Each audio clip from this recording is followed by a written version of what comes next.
For those of you that like the look of dreads but just can't commit, this is a great temporary style on naturally long hair or clip-in extensions.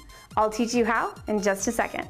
The way that you begin temporary dreadlocks is to pick up pieces of the hair as they naturally fall. We're going to stay away from the scalp because we don't want this style to look scalpy.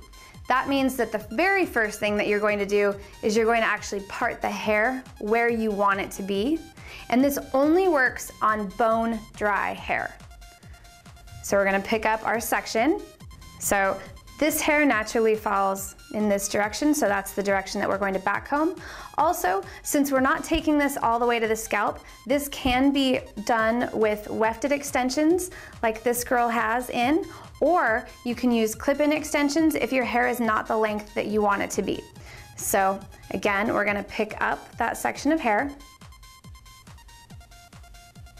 Let's make that a little deeper. Okay, now we're gonna put in our back combing. Now remember, these are not permanent, so we don't need to go to town on the back combing. We just want it to be structurally sound. I'm gonna do a second pass just to make sure that the back combing is even and consistent, but not tight. Tight will get you real dreadlocks, and we just want temporary. So this is more just like, you know, ratting something that you would do for an evening for volume. Okay, now we're gonna put some hairspray in it. Coat both sides. Take this section and twist. Now we're going to take this section while it's tight, and we are going to hit it with our flat iron. Giving it a little bit of a wrist twist will help flatten all of those pieces down to the dread that may look like frizzies. And this would be a great time to have a wider flat iron, but we're gonna work with what we got, and it'll turn out the exact same, just a little bit more work. I should mention at this point too, I'm also not holding the flat iron tight against the dread, because then I would actually be turning the dread as I turn the flat iron. It's just a really loose, light movement that lets the heat penetrate, but it also allows the flat iron to slide around the dread so that it knocks down those loops. Once I get to the end of that section, then it's just a matter of twisting it up to get to the next.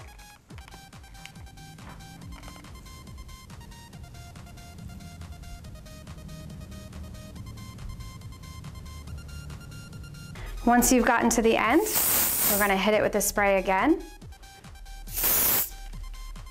Make sure that you coat the entire thing. And that is your finished dread. And we're ready to move on to our next. Again, picking up in the direction that it lays.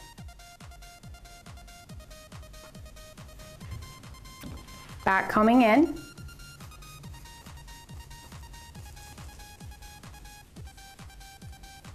Doing our second pass to make sure that that back combing is even and secure.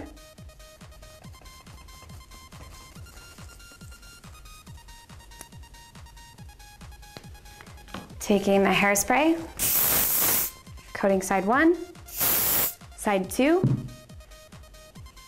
kind of rubbing it down a little bit to knock some of those ends in, twist,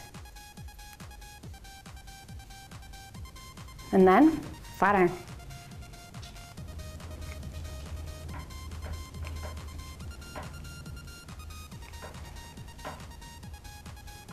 When you get to your ends, one of the easier ways to do the ends is to pinch with the flat iron and then actually twist your dread rather than trying to twist the end, because that will get your end into that nice spiral position without you having to do that fine, tiny little twisty movement. And there we go, just like that. And now we're gonna spray the entire thing. All over again. And now we just keep repeating.